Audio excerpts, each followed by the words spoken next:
अस्सलाम वालेकुम सर। ওয়ালাইকুম আসসালাম। আপনারা কি ভুলে গেছিলেন যে আজকে ক্লাস আছে? না স্যার, মনে আছে স্যার। সকালে তো স্যার ঘুম থেকে উঠতে স্যার একটা অভ্যাস হয়ে গেছে তো।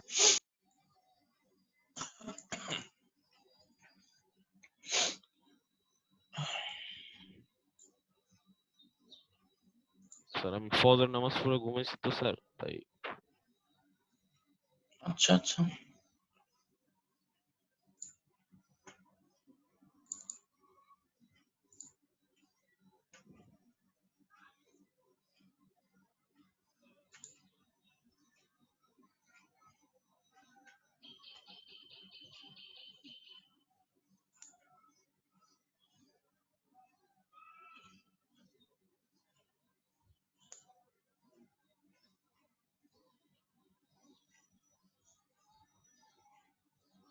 আর কেউ কি আসবে? স্যার আমি মেসেজ দিছি গ্রুপে।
আচ্ছা, বাকিটা চলুন শুরু করি।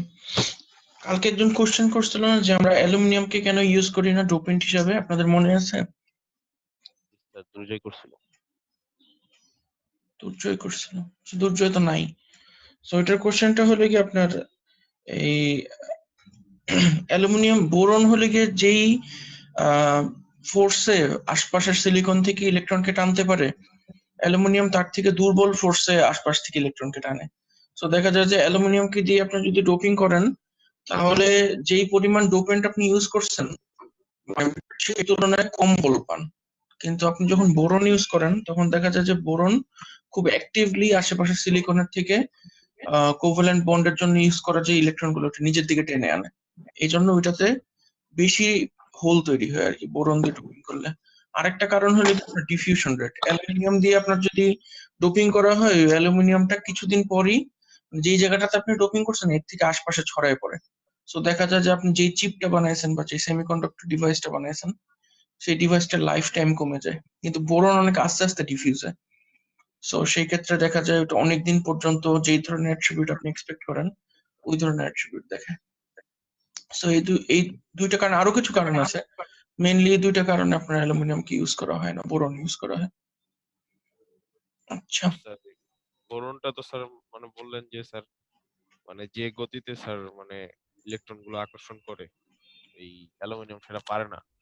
হুম। তো এটার কারণ কি স্যার? এটার কারণ হলো কি এই আপনার মলিকুলার স্ট্রাকচার, মানে বোরনের, আমার যেটা পড়ে মনে হয়েছে যে বোরনের আপনার নিউক্লিয়াসে প্রোটনের সংখ্যা বেশি। খুব সম্ভবত এটার কারণে আপনার ওটার অ্যাট্রাকশন ফোর্সও বেশি, এই টাইপের কিছু একটা। কিন্তু আমি আসলে পুরোপুরি জানি না যে আপনার কি ঠিক কি কারণে বেশি সেটা না। ঠিক আছে, একটা কিন্তু আমি হচ্ছে স্যার ডিফিউশনের কারণটা জানি। ডিফিউশন রেট স্লো হওয়ার কারণটা আমি জানি। বোরন যেহেতু আপনার অ্যালুমিনিয়ামের থেকে বড় মলিকুল, এই জন্য আপনার বোরন খুব আস্তে আস্তে ডিফিউজ হয়, কারণ ডিফিউজিভিটিটা ডিপেন্ড করে আপনার কোনো কিছুর ভরের উপরে। অ্যালুমিনিয়ামটা যেহেতু হালকা, এই জন্য এটা তাড়াতাড়ি ডিফিউজ হয়ে যায়। সো দেখা যায় যে পি টাইপ থেকে আপনার এন টাইপে চলে যেতেছে অ্যালুমিনিয়াম গুলো, বা আশেপাশে সাবস্ট্রেটে ছড়ায় পড়তেছে, একটু সমস্যা।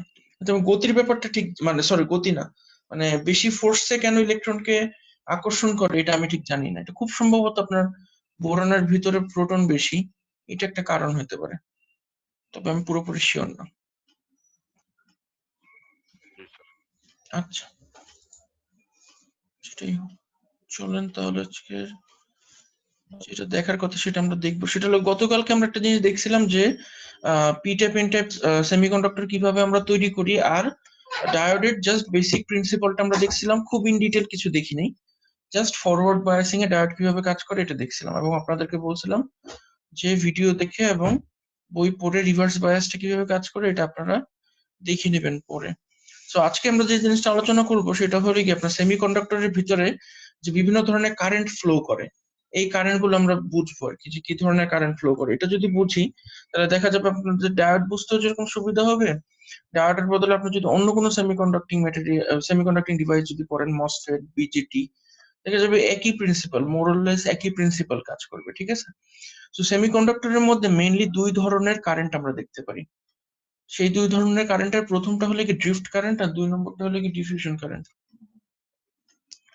প্রথমটা হলো কি ড্রিফট কারেন্ট, আর দুই নম্বরটা হলো কি ডিফিউশন কারেন্ট। সো ড্রিফট কথাটার অর্থ কি আপনারা নিশ্চয়ই জানেন, জানেন না? ড্রিফট শুনছেন কথাটা কখনো? ড্রিফট, ড্রিফট বা ড্রিফটিং। ড্রিফট কথাটার মানে হলো কি এক ধরনের, মানে কি বলবো, আহ ভাগা বা ছুটা। সো ড্রিফটটা জেনারেলি, ড্রিফট কারেন্ট আমরা দেখতে পারি যখন কোনো সেমিকন্ডাক্টিং ম্যাটেরিয়ালকে ইলেকট্রিক ফিল্ডের আন্ডারে রাখা হয়।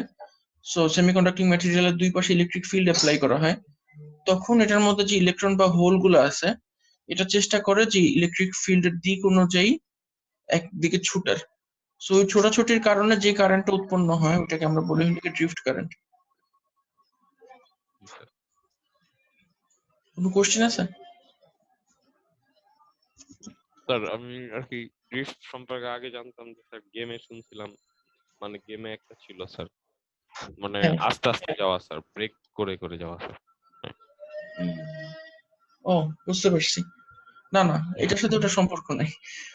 এখানে ড্রিফট মানে হলো ছুটে আর কি, মানে কোন একটা ফোর্স অ্যাপ্লাই করছেন আপনি, এই ফোর্স থেকে দূরে সরে যাওয়ার জন্য বা ফোর্সের দিকে যাওয়ার জন্য আপনার এই জিনিসপত্রগুলো ছোটাছুটি শুরু করবে, সো ওখান থেকে ড্রিফট কথাটা আসছে। সো জি স্যার। স্বাভাবিকভাবে আপনাদের সেমিকন্ডাক্টিং ম্যাটেরিয়ালের মধ্যে দুই ধরনের চার্জ ক্যারিয়ার থাকতে পারে। এক ধরনের চার্জ ক্যারিয়ার হলো কি আপনার পজিটিভ চার্জ ক্যারিয়ার, যেটাকে আমরা বলি হোল। সো সেই হোল গুলো সবসময় চেষ্টা করবে ইলেকট্রিক ফিল্ডটা যেদিকে আপনি অ্যাপ্লাই করতেছেন ওই দিকে ছুটার, কারণ হোলের চার্জ হলে কি আপনার পজিটিভ। হোলের চার্জ হলে কি আমরা ধরে নিই পজিটিভ, এই কথাটা যদিও পুরোপুরি সত্য না, কিন্তু বোঝার সুবিধার্থে আমরা ধরে নিই যে হোলের চার্জ হলে কি পজিটিভ। সো হোলের চার্জ যদি পজিটিভ হয়, আমরা জানি যে ইলেকট্রিক ফিল্ডের দিক হলে গিয়ে সবসময় পজিটিভ থেকে নেগেটিভের দিকে। ইলেকট্রিক ফিল্ডের দিক যদি এরকম একটা সেমিকন্ডাক্টিং ম্যাটেরিয়াল থাকে, এটার সঙ্গে একটা ভোল্টেজ সোর্স যদি আমরা কানেক্ট করি, ইলেকট্রিক ফিল্ডের দিকটা হবে ভোল্টেজ সোর্সের পজিটিভ থেকে নেগেটিভের দিকে। এখন হোলের চার্জ যদি পজিটিভ হয়, তাহলে ও সবসময় চেষ্টা করবে যে পজিটিভ থেকে নেগেটিভের দিকে যাওয়ার। তাহলে কি হলো ইন এসেন্স, যে আপনার হোল গুলো ইলেকট্রিক ফিল্ডের দিকে ছুটতেছে, ঠিক আছে, ইলেকট্রিক ফিল্ডের দিকে ছুটতেছে। সো আমরা যখন এই ড্রিফট ভেলোসিটিটা বের করব, আপনার এই হোলের জন্য ড্রিফট ভেলোসিটিটা বের করব, মানে কি পরিমাণ রেটে ও আগাচ্ছে, তখন আমরা এরকম একটা ইকুয়েশন পাবো, এবং এটা খুব ইউজফুল একটা ইকুয়েশন। এই ভি সমান সমান মিউ ই, এটা খুবই ইউজফুল একটা ইকুয়েশন, ঠিক আছে। এটা এই কথাটার অর্থ হলো কি যে আপনার যে জিনিসটার আপনি ভেলোসিটি মাপতেছেন ওটার একটা মোবিলিটি আছে, ঠিক আছে। মোবিলিটি কথাটার অর্থ হলো গিয়ে যে এটার ছুটার যোগ্যতাটা কিরকম, ঠিক আছে, বা এটা ছুটার ক্ষমতাটা কিরকম। এই ছুটার ক্ষমতাটা কিসের উপর ডিপেন্ড করে? এই ছুটার ক্ষমতাটা আপনার ডিপেন্ড করে স্বাভাবিকভাবে সবচেয়ে প্রথমে যে জিনিসটা আছে, যেটা ওই জিনিসটার ওজন, ওই জিনিসটার ভরের উপর। ভারী একটা বস্তু অবশ্যই দৌড়াইতে কষ্ট হবে, আর হালকা একটা বস্তুর অবশ্যই দৌড়াইতে সহজ হবে। সো এই মোবিলিটিটা প্রাইমারিলি ডিপেন্ড করবে ওই মলিকুলটার, বা সরি এই ক্ষেত্রে ওই চার্জ ক্যারিয়ারটার ওজন কত, সেটার উপর ডিপেন্ড করবে হলে গিয়ে এটার মোবিলিটি কত, ঠিক আছে। এবং স্যার দুই ড্রিফট নম্বর যেটা ডিপেন্ড, হ্যাঁ বলেন। ড্রিফট ভেলোসিটি বলতে কি ইলেকট্রনের ভেলোসিটি বুঝাইতেছেন স্যার? মানে ইলেকট্রন এক্ষেত্রে আমরা কত? যেহেতু প্রথমে হোল নিয়ে আলোচনা করতেছি, এটা হলো হোলের ভেলোসিটি আলোচনা বুঝাইতেছে, জি স্যার। ঠিক আছে। সো প্রথম যে জিনিসটার উপর ডিপেন্ড করবে যে কোনো কিছুর ড্রিফট মোবিলিটি কত, সেটা হলে গিয়ে আপনার ওই জিনিসটার ওজন স্বাভাবিকভাবে। আর দুই নম্বরটা হলো এটার চার্জ কত। যে জিনিসটার চার্জ বেশি হবে ও তাড়াতাড়ি চেষ্টা করবে যে ফিল্ডের সাথে অ্যালাইন করার। যদি বেশি পজিটিভ চার্জ হয় ও বেশি বিকর্ষণ শক্তি ফিল করবে, ও যদি বেশি নেগেটিভ চার্জ হয় ও বেশি আকর্ষণ ফিল করবে। সো এই মিউটা হলে কি এখানে মোবিলিটি, ঠিক আছে। মিউটা হলে কি এখানে mu p hole mobility. So এটা হলে কি ওর, এটা একটা কনস্ট্যান্ট ভ্যালু। এই কনস্ট্যান্ট ভ্যালুটা মেজার করা হয়েছে এটার ওজন, চার্জ এগুলোর উপর ডিপেন্ড করে, ঠিক আছে। আর ইটা হলে গিয়ে ইলেকট্রিক ফিল্ডের পরিমাপ, আর এখানে ভিটা হলে কি ভেলোসিটি, ঠিক আছে, কি পরিমাণ স্পিডে দৌড়াবে। সো এখানে আপনি ইন্টারেস্টিংলি দেখতে পারবেন যে ইন্ট্রিনসিক সিলিকনের ক্ষেত্রে আপনার হোলের ভেলোসিটি অ্যাচিভ যেটা করে, সরি হোলের যে মোবিলিটি যেটা অ্যাচিভ করে সেটা হলে কি 480 সেন্টিমিটার স্কোয়ার পার ভোল্ট ডট সেকেন্ড। এই ভোল্ট ডট সেকেন্ডটা হলে কি আপনার এই ইলেকট্রিক ফিল্ড, ঠিক আছে। ভোল্ট ডট সেকেন্ডটা হলে গিয়ে electric field.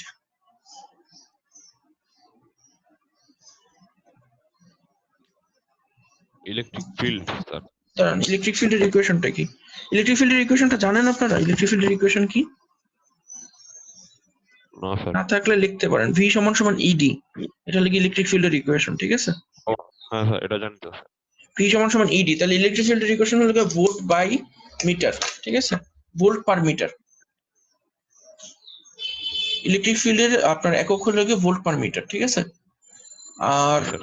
Volt per meter, electric ফিল্ডের একক হলো ভোল্ট পার মিটার। তো এখানে যদি ইলেকট্রিক ফিল্ডের একক যদি আপনি ভোল্ট পার মিটার বসান বা ভোল্ট পার সেন্টিমিটার যদি বসান, এখানে যেটা বসাইছে, আর এখানে আছে হলো কি আপনার সেন্টিমিটার স্কোয়ার পার ভোল্ট ডট সেকেন্ড, তাহলে আপনি আলটিমেটলি দেখবেন আপনার আসবে কি সেন্টিমিটার পার সেকেন্ড, ঠিক আছে। সেন্টিমিটার পার সেকেন্ড আসবে একক। সেন্টিমিটার পার সেকেন্ড কিসের একক, বা মিটার পার সেকেন্ড কিসের একক? Velocity sir. ভেলোসিটির একক, এক্স্যাক্টলি। সো এখান থেকে বোঝা যেতেছে যে এই কোশ্চেনটা সেন্স মেক করে।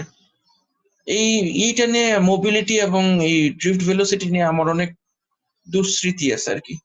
এটা নিয়ে আমি অনেকদিন থিসিসে অনেকদিন ঝামেলায় পড়েছিলাম। সো আমি আশা করি আপনাদের এই জিনিস নিয়ে কখনো এত বেশি কাজে লাগবে না, মোবিলিটি আর ড্রিফট ভেলোসিটি। কিন্তু আপনারা জাস্ট জেনে রাখেন, যদি কখনো রিসার্চে যান হয়তো রিসার্চে আপনাদের কাজে লাগবে।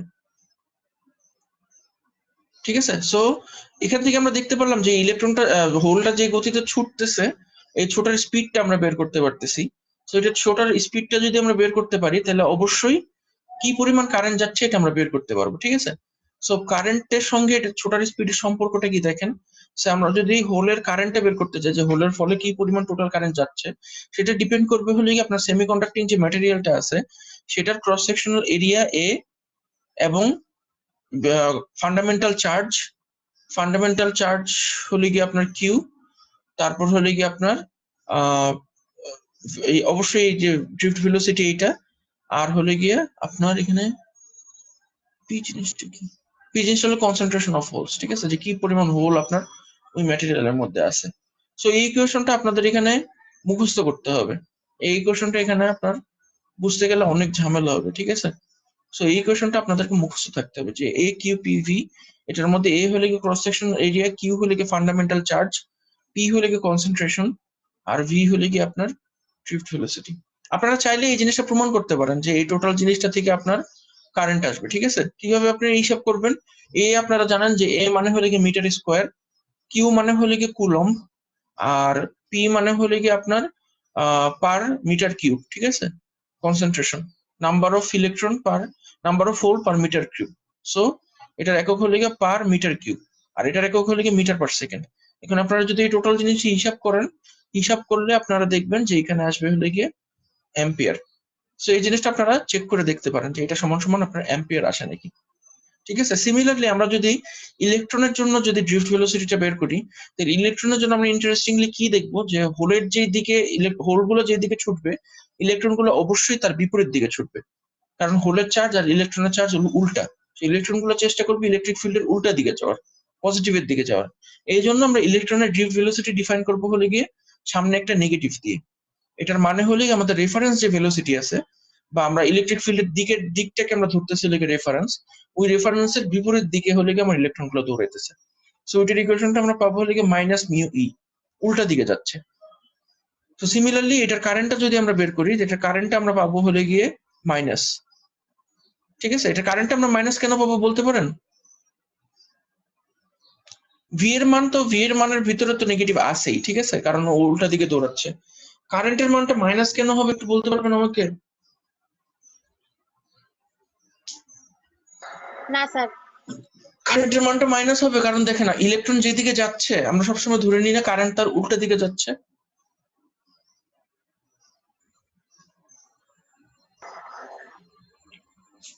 জি স্যার। মানে হোল গুলো যদি এদিকে দৌড়ায়, এদিকে তো তাহলে নেট পজিটিভ চার্জের ফ্লোটা তো নেট বাম থেকে ডানে হইতেছে, তাই না? এই জন্য আমরা হোলের ক্ষেত্রে কারেন্টটাকে ধরে নিই পজিটিভ। কিন্তু ইলেকট্রনটা যেহেতু আপনার ডান থেকে বামে যাইতেছে, তাহলে ইলেকট্রনের কারণে যে কারেন্টটা তৈরি হইতেছে, এই কারেন্টটার দিক কোন দিকে? এই দিকটা হলে কি ইলেকট্রন যেদিকে যাচ্ছে তার উল্টা দিকে, তাই না? এটাই তো আমরা ক্লাসিক ডেফিনেশন থেকে তো এটাই জানি, কারেন্টের ডেফিনেশন থেকে, যে ইলেকট্রন যেদিকে যায় কারেন্ট তার উল্টা দিকে যায়। এই জন্য কারেন্টের ইকুয়েশনটা দেখেন, কারেন্টের ইকুয়েশনটা কিন্তু নেগেটিভ। ঠিক আছে, কারেন্টের ইকুয়েশনটা কিন্তু নেগেটিভ। তাহলে আপনারা যখন টোটাল কারেন্টের স্যার হিসাব করবেন, কারেন্টটা তো হোলের দিকে যাচ্ছে। কারেন্টটা তো হোলের দিকে যাচ্ছে কিন্তু ইলেকট্রনটা হোলের উল্টো দিকে যাচ্ছে। তাহলে এর তো ইলেকট্রনের ফলে, পজিটিভ। হ্যাঁ ইলেকট্রনের ফলে যে কারেন্টটা হচ্ছে, সেই কারেন্ট আপনাকে মাইনাস দিয়ে লিখতে হবে না তাহলে? কারণ কারেন্টটা তো উল্টো দিকে যাচ্ছে। এখানে দেখেন কথায় লেখা আছে, this is because of the convention of taking the direction of current flow as the direction of flow of positive charge and opposite to the direction of flow of negative charge. যেহেতু আপনার negative charge গুলো আপনার উল্টা দিকে প্রবাহিত হইতেছে, so এটার কারেন্টটা যখন আপনি প্রকাশ করবেন তখন এটা আপনাকে মাইনাস দিয়ে প্রকাশ করতে হবে। কারণ ইলেকট্রনটা যদি ডান থেকে বামে যায়, কারেন্টটা প্রবাহিত হইতেছে কোন দিকে? উল্টা দিকে, বাম থেকে ডানে। সো আপনি হোলের কারেন্টের দিককে যদি পজিটিভ ধরেন, তাহলে আপনার ইলেকট্রনের কারেন্টের দিক নেগেটিভ হবে না?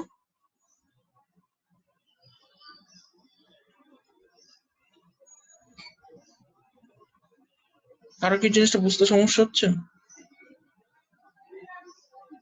সমস্যা হলে কোশ্চেন করতে পারেন।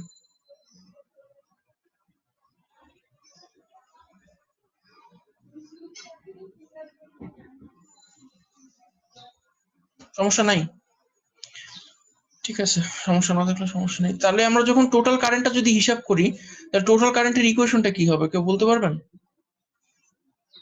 আমাদের টোটাল কারেন্ট এখানে কত হবে যদি আমি অ্যানোটেট করি? টোটাল কারেন্ট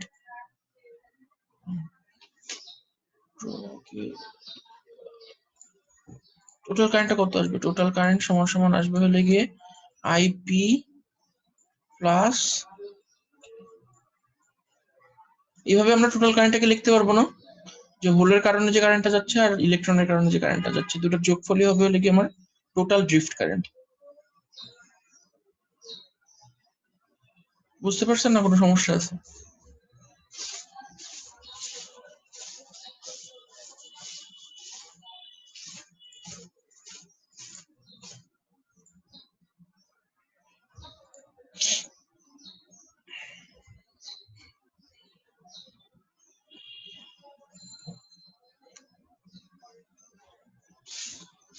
আচ্ছা, ওখান থেকে তাহলে আপনারা কারেন্টের ইকুয়েশনটা বের করে নেবেন।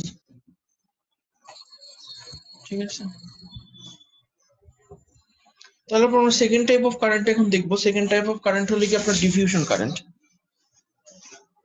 ডিফিউশন কারেন্ট জিনিসটা কি আপনারা অনুমান করতে পারতেছেন? সো ডিফিউশন কারেন্ট আপনার তৈরি হবে এখানে কনসেন্ট্রেশন গ্রেডিয়েন্টের কারণে। যেহেতু আপনার এন টাইপ ম্যাটেরিয়ালে প্রচুর ইলেকট্রন আছে এবং পি টাইপ ম্যাটেরিয়ালে প্রচুর হোল আছে, এই জন্য আপনার এরা একে অপরের দিকে ডিফিউজ করবে, যেহেতু ওরা চাবে যে সবসময় কনসেন্ট্রেশনকে সমান করে দিতে। সো ডিফিউশনের একটা রিয়েল লাইফ উদাহরণ কি আপনারা দিতে পারবেন? যে রিয়েল লাইফ আমরা ডিফিউশন যে দেখি, কিভাবে দেখি?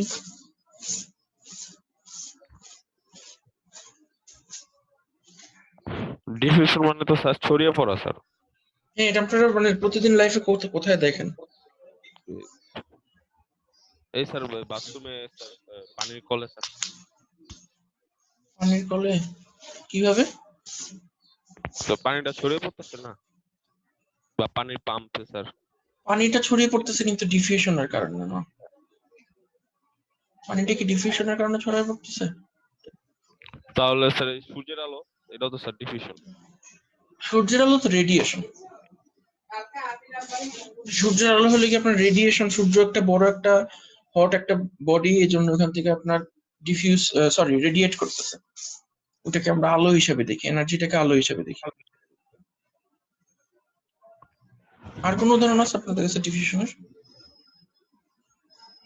ডিফিউশনের উদাহরণ হলো গন্ধ।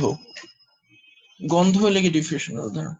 যে কোন একটা জায়গায় যদি গন্ধের একটা সোর্স যদি থাকে, কোথাও যদি রান্না হইতেছে বা মনে করেন কোথাও পারফিউম দেওয়া হয়েছে, দেখা যায় যে পাশের রুমে গন্ধটা পাওয়া যায় কিছুক্ষণ পরেই। তো মানে গন্ধটা তাহলে কিভাবে আসতেছে, এই জিনিসটা তো আপনাদের কোশ্চেন করা উচিত, তাই না? গন্ধটার কি দরকার এক রুম থেকে আরেক রুমে যাওয়ার, বা গন্ধ জিনিসটাই বা কি? স্যার, সৌর ছিদ্রপথে গ্যাসের উচ্চ চাপ থেকে নিম্নচাপ অঞ্চলে গমনের এইটাই হচ্ছে স্যার নিঃসরণ। না, উচ্চচাপ নিম্নচাপের এখানে কোনো ব্যাপার নেই। ঠিক আছে, উচ্চচাপ নিম্নচাপ যদি আপনার থাকে, তখন ওই জিনিসটাকে আমরা জেনারেলি প্রবাহ দিয়ে প্রকাশ করি, ফ্লো বা প্রবাহ। বা মনে করেন এই যে আমাদের কারেন্ট, ভোল্টেজের কারণে যে কারেন্ট উচ্চচাপ থেকে নিম্নচাপের দিকে যায়। কিন্তু ডিফিউশন জিনিসটা জাস্ট ডিপেন্ড করে আপনার কনসেন্ট্রেশনের উপর, যে কি পরিমাণ আছে। ঠিক আছে, মানে আপনার কোনো একটা জায়গায় গন্ধ আছে, ওই গন্ধটা মানে কি? গন্ধটা মানে হলে কি জাস্ট আপনার গন্ধগুলোর জন্য রেসপন্সিবল যে পার্টিকেল, ছোট ছোট ছোট ছোট কণা, ওই কণাগুলো এক জায়গাতে অনেক বেশি আছে, আরেক জায়গাতে কম আছে। সো কণাগুলো সবসময় চেষ্টা করবে যে বেশি কনসেন্ট্রেশন থেকে কম কনসেন্ট্রেশনের দিকে যাওয়ার। এই জন্য আমরা বলি যে ডিফিউশন হলে খুব ইউনিভার্সাল একটা ফোর্স। এটা জাস্ট ডিপেন্ড করে যে কোন জায়গায় বেশি আছে আর কোন জায়গায় কম আছে, এটার উপরে। এটা আর কোনো কিছুর উপর ডিপেন্ড করে না। ঠিক আছে, সো কোন একটা জায়গায় যদি বেশি থাকে, সবসময় চেষ্টা করবে যে বেশিটার থেকে কম দিকে যাওয়ার জন্য, জাস্ট সবকিছুকে ইকুয়ালাইজ করে ফেলার জন্য, সব জায়গায় যাতে সমান সমান থাকে। এটাকে আমরা বলি হলি ডিফিউসিভ ফোর্স। ঠিক আছে, ডিফিউসিভ ফোর্স। স্যার এই যে ইয়েতে পড়ছিলাম স্যার আগে স্যার, এই হ্যাঁ যে রুমের এক জায়গায় স্যার ওই কি ফুল রেখা দিলে স্যার পুরো রুমে যে ছড়িয়ে হ্যাঁ, পড়ে, এটাই তো। তো এই জিনিসটা বেসিক্যালি কিভাবে হইতেছে, মানে গন্ধের জন্য কিন্তু রেসপন্সিবল অনেকগুলো পার্টিকেল আছে, বুঝছেন?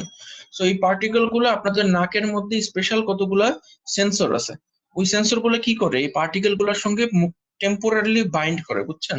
ওই পার্টিকেল সেন্সর গুলো দেখতে অনেকটা হাতের মতো। সো এই হাতের মতো জিনিসটা আপনার ওই মলিকুল যে গোল জিনিসটা ওটার হাত দিয়ে পাকড়াও করে ধরে আর কি, বুঝতে পারছেন? সো যখন ধরে তখন ওখানে একটা কেমিক্যাল রিয়াকশন হয়। সো এই কেমিক্যাল রিয়াকশনের ফলে একটা অ্যাকশন পটেনশিয়াল জেনারেট হয়। অ্যাকশন পটেনশিয়াল জেনারেট হলে আপনার ব্রেন বুঝে যে আমি মাংসের গন্ধ পাইতেছি বা আমি অন্য কিছুর একটা গন্ধ পাইতেছি, ঠিক আছে? ব্রেনের মধ্যে আপনার লাইব্রেরি আছে একটা, ওই লাইব্রেরির সঙ্গেও মিলায়, অ্যাকশন পটেনশিয়ালটাকে লাইব্রেরির সঙ্গে মিলায় তারপরে বলে যে অমুক জিনিসের গন্ধটা পাইতেছে, বুঝছেন? সো গন্ধটা কিন্তু অ্যাকচুয়ালি ট্রান্সমিট হয় যে ছোট ছোট মলিকুল গুলো যেগুলো আছে, পার্টিকেল গুলো যেগুলো আছে, গন্ধের জন্য রেসপন্সিবল পার্টিকেল। সো ওই পার্টিকেল গুলো এরকম এক কনসেন্ট্রেশন এলাকা থেকে আরেক কনসেন্ট্রেশন এলাকাতে ছড়ায় পড়ে, বুঝতে পারছেন? সো এখানে ডিফিউশন কারেন্টটা তাহলে আপনারা অনুমান করতে পারতেছেন যে ডিফিউশন কারেন্টটা কি হবে।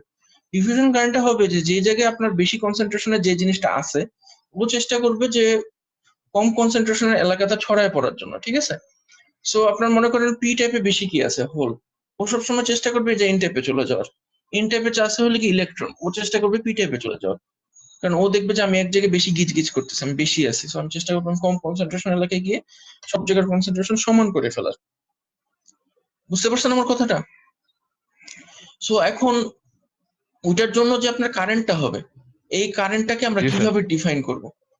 কারণ ওটার জন্য অবভিয়াসলি একটা কারেন্ট, ইলেকট্রন যদি এক জায়গা থেকে আরেক জায়গায় ডিফিউজ হতে থাকে ওটার অপোজিট দিকে একটা কারেন্ট প্রবাহিত হবে, তাই না? আবার হোল যদি একদিকে প্রবাহিত থাকে তাহলে ওটার দিকে একটা কারেন্ট প্রবাহিত হবে, স্বাভাবিক। সো আমাদের কারেন্টের ইকুয়েশনটাকে ডিফাইন করতে হবে। সো কারেন্টের ইকুয়েশনটা ডিফাইন করার জন্য আমরা এই ইকুয়েশনটি ইউজ করব। আপনারা হয়তো দেখতে পারতেছেন যে মোবাইল, আমি একটু বড় করে দিই, এই ইকুয়েশনটি ইউজ করবো। এটা খুবই কমন একটা ইকুয়েশন আপনার ডিফিউশনে, খুবই কমন একটা এক্সপ্রেশন যে এইভাবে ডিফিউসিভ কারেন্টকে এক্সপ্লেন করা হয়। এখানে যে জিনিসটা কি কেউ বলতে পারবেন যে কি? আপনারা কি এর আগে কখনো যে দেখছেন?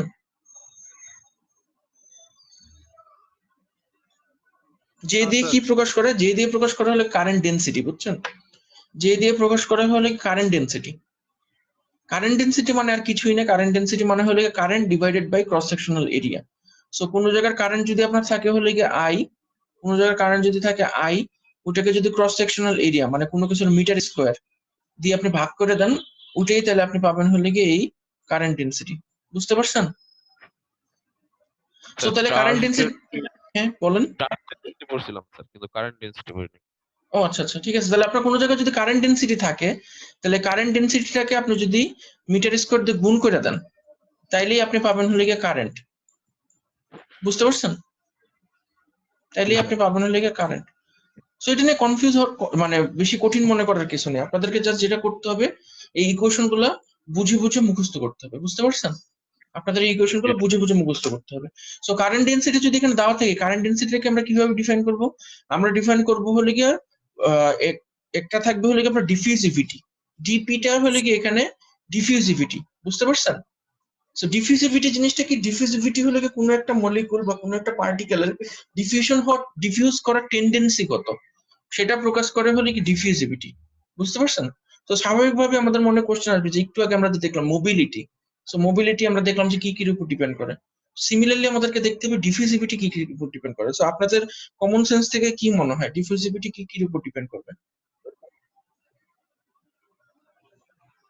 কোনো কিছু ডিফিউশন হবে কি হবে না, এই জিনিসটা তো আমরা জানি যে কনসেন্ট্রেশনের উপর ডিপেন্ড করে। সো কনসেন্ট্রেশনের জন্য আমরা এই ইকুয়েশনটা, এই জিনিসটা ইউজ করছি যে ডিপি বাই ডিএক্স। কিন্তু ডিফিউজিভিটি হলো কি একটা জিনিসের ফান্ডামেন্টাল প্রপার্টি, মানে ওই ম্যাটেরিয়ালটার ফান্ডামেন্টাল প্রপার্টি। সো ওইটা ডিফিউজ করবে নাকি না করবে এটা কিসের কিসের উপর ডিপেন্ড করতে পারে?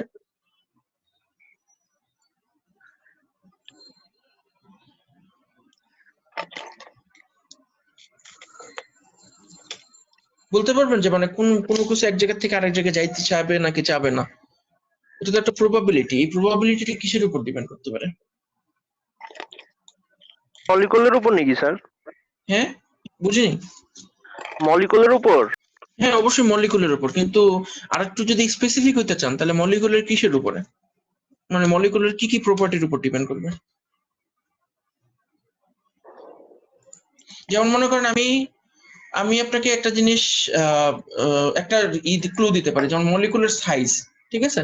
মলিকুলার সাইজের উপর ডিপেন্ড করবে, যে মলিকুল যদি বড় হয় তাহলে তো কম যেতে চাবে, স্বাভাবিক। বড় সড়ো জিনিস ছোটাছুটি করতে পারবে কম, তাই না? বাধা পাবে বেশি। সো একটা জিনিস চিন্তা ডিপেন্ড করবে লোকে সাইজের উপর। আর কিসের উপর ডিপেন্ড করতে পারে? মলিকুলে স্যার ধর্মের উপর স্যার। কি ধর্ম? ঘনত্বের উপর নাকি স্যার? স্যার পজিটিভ ঘনত্বের উপর অর ডিপেন্ড নেগেটিভ। করবে, ঘনত্বের উপর ডিপেন্ড করবে, অবশ্যই ঘনত্বের উপর ডিপেন্ড করবে। পজিটিভ না স্যার নেগেটিভ পজিটিভ এটার জন্য না, এটার উপর ডিপেন্ড করবে না, কারণ ডিফিউশন কোনো চার্জ স্পেসিফিক ফোর্স না। ডিফিউশন হলে কি র্যান্ডম, ডিফিউশন হলে কি সবকিছুর উপরে কাজ করে। এটা চার্জ পজিটিভ হলেও যা, নেগেটিভ হলেও তা, এটা চার্জ ডিপেন্ডেন্ট না। আরেকটা জিনিস যেটার উপর ডিপেন্ড করবে সেটা হলো টেম্পারেচার, বুঝছেন? টেম্পারেচারটা ডিফিউশনের জন্য খুবই ইম্পর্টেন্ট। টেম্পারেচার যত বাড়বে ডিফিউশনের রেট তত বাড়বে।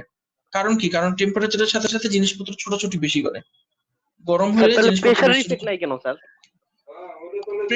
প্রেসার যদি আপনি ইনভলভ করেন, আপনি যদি প্রেসার ইনভলভ করেন, তাহলে আপনি যে জিনিসটা পাবেন ওটা ডিফিউশন না, ওই জিনিসটা ডিফিউশন না, ওটা হলে গিয়ে জাস্ট আপনার প্রবাহ। মানে আমরা যেমন কোনো কিছুর প্রবাহ দেখি, পানির প্রবাহ দেখি, যে কম প্রেসার, বেশি প্রেসার থেকে কম প্রেসারের দিকে যায়, ওটা হলে গিয়ে জাস্ট পানির প্রবাহ প্রেসারের কারণে, ওটা ডিফিউশন না। ওটার কারণে পানি এক জায়গা থেকে আরেক জায়গায় যাবে ঠিক আছে, কিন্তু ওটা ডিফিউশনের কারণে যাচ্ছে না। আমরা তখনই ডিফিউশনের বলবো বাংলা কি ব্যাপন না স্যার? ব্যাপন, হ্যাঁ। আমরা তখনই বলবো যে কোনো কিছু ডিফিউশন হইতেছে যখন এটার মধ্যে কোনো প্রেসার ইনভলভ থাকবে না। বুঝতে পারছেন? মানে ডিফিউশনটা প্রেসার ছাড়াই কাজ করবে। সো ডিফিউশন একটা ডিফারেন্ট জিনিস, আর প্রবাহ চাপের কারণে যে প্রবাহ, ওটা ডিফারেন্ট একটা জিনিস, ঠিক আছে? এটার সাথে এটার কোনো সম্পর্ক নেই। সো এখন যেটাই হোক, তাহলে আমাদেরকে ডিফিউশন তাহলে জানার জন্য, ডিফিউশনের কারণে যে কারেন্টটা হইতেছে, এই কারেন্টটা জানার জন্য আমাদের কি কি জানা লাগবে? একটা তাহলে যে জিনিসটা বললাম ডিফিউজিভিটি, এই ডিফিউজিভিটিটা জানা লাগবে, ঠিক আছে?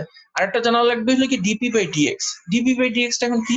পিটা হলে কি, আমরা একটু আগে দেখছিলাম না, পিটা হলে কি কনসেন্ট্রেশন, পিটা হলে কি কনসেন্ট্রেশন, আপনার ওই জিনিসটার কনসেন্ট্রেশন, যেটা আপনি ডিফিউজ করতেছে ওটার কনসেন্ট্রেশন। আর ডিএক্স মানে কি? লেন্থ বরাবর এটার কনসেন্ট্রেশন কত, এই জিনিসটা আমরা দেখবো। সো এই জিনিসটা আপনারা এই চার্টটা দেখলে ক্লিয়ারলি বুঝতে পারবেন। দেখেন তো এই চার্টটা দেখে ক্লিয়ারলি বুঝতে পারতেছেন নাকি এগুলো হোলের কনসেন্ট্রেশন, ঠিক আছে? কোন একটা ম্যাটেরিয়ালের মধ্যে হোলের কনসেন্ট্রেশন। তো এই চার্টটা দেখে আপনি কি বুঝতেছেন? দেখেন জিরো যে পয়েন্টটা আছে অরিজিন, এটাতে হলে কি হোলের কনসেন্ট্রেশন সবচেয়ে বেশি, আর আস্তে আস্তে আস্তে আস্তে করে হোলের কনসেন্ট্রেশন কমে যাচ্ছে, ঠিক আছে? কমে যাচ্ছে, জি স্যার। তাহলে এই জিনিসটা কি? এটা হলো কি এক্স অ্যাক্সিস বরাবর কনসেন্ট্রেশনের প্রোফাইল, ঠিক আছে? এই জিনিসটাকে আমরা বলি হলো কনসেন্ট্রেশন প্রোফাইল, এক্স অ্যাক্সিস বরাবর কনসেন্ট্রেশনের প্রোফাইল। তাহলে ডিপি বাই ডিএক্স দিয়ে আমরা কি বুঝি? ডিপি বাই ডিএক্স দিয়ে আমরা বুঝি যে কনসেন্ট্রেশনটা কিভাবে এক্স অ্যাক্সিস বরাবর চেঞ্জ হইতেছে। বুঝতে পারছেন? মানে এক্স অ্যাক্সিস বরাবর কনসেন্ট্রেশনের চেঞ্জের রেটটা কত বা চেঞ্জের পরিমাণটা কত, সেই জিনিসটা আমরা বুঝি হলো কি ডিপি বাই ডিএক্স দিয়ে। তাহলে এই জিনিসটাকে আমরা ডাকি হলো কি কনসেন্ট্রেশন গ্রেডিয়েন্ট। বুঝতে পারছেন? মানে কনসেন্ট্রেশনের ঢাল, কনসেন্ট্রেশন গ্রেডিয়েন্ট। আর কিউটা হলে কি, আপনারা তো জানেন কিউটা কি? কিউটা হলে কি ফান্ডামেন্টাল চার্জ, ঠিক আছে? মানে ইলেকট্রনের চার্জ। তাহলে আমরা এখান থেকে আপনার কিসের ইকুয়েশনটা পাইলাম? হোলের কারণে যে কারেন্টটা হবে, কারেন্টের ইকুয়েশন। এখন আপনাদের মনে কোশ্চেন আসতে পারে যেখানে মাইনাসটা থাকার কারণটা কি? এই যেখানে মাইনাসটা আছে, এই মাইনাসটা থাকার কারণটা কি? মাইনাসটা হলো কি এই ডিফিউশনের যে কারেন্টের যে সূত্রটা, এই সূত্রের মধ্যেই মাইনাস আছে। বুঝতে পারছেন? এই মাইনাস আপনার দিকের কারণে না, এই মাইনাসটা হলো কি সূত্রের মধ্যেই মাইনাস আছে। আমার কথাটা কি বুঝতে পারছেন? কারেন্টের যে সূত্রটা ডিরাইভ করা হয়েছে, সূত্রটার মধ্যেই মাইনাস আছে। সো এই মাইনাসটা হলে আপনার ফান্ডামেন্টাল ডেরিভেশন, যেটা মাইনাসটা আসছে। সো সিমিলারলি আমরা যদি ইলেকট্রনের ক্ষেত্রে দেখি, ইলেকট্রনের ক্ষেত্রে আমরা সেম জিনিসই দেখবো, ইকুয়েশন পুরোপুরি এক, জাস্ট ডিফারেন্ট কি এখানে মাইনাসটা থাকবে না। কেন মাইনাসটা থাকবে না? মাইনাসটা থাকবে না কারণ ইলেকট্রন যেদিকে প্রবাহ হইতেছে, আমরা ধরে নেবো যে কারেন্টটা তার উল্টা দিকে প্রবাহিত হইতেছে, তাই না? তাহলে হোলের কারণে কারেন্টটা যদি মাইনাস হয়, তাহলে ইলেকট্রনের কারেন্টটা হবে মাইনাস মাইনাস, তার মানে প্লাস হয়ে যাবে। বুঝতে পারছেন? হোলের কারণে যে কারেন্টটা হবে সেটা ইলেকট্রনের কারেন্টের উল্টা, ইলেকট্রনের দিকের উল্টা দিকে, তাই না? সো আমরা যখন ইলেকট্রনের জন্য যে কারেন্টটা হবে সেই কারেন্টটা হিসাব করব, তখন আর মাইনাসটার প্রয়োজন হবে না, কারণ মাইনাস আর মাইনাস মিলে প্লাস হয়ে যাবে। তাহলে আমরা এখানে দুইটা কারেন্ট দেখলাম, যে ডিফিউশন কারেন্ট কি আর হলে গিয়ে আপনার ড্রিফট কারেন্ট কি। আপনাদের কি ডিফিউশন কারেন্ট আর ড্রিফট কারেন্ট বুঝতে সমস্যা হচ্ছে বা কোনো কনফিউশন আছে? থাকলে আমাকে কোশ্চেন করেন।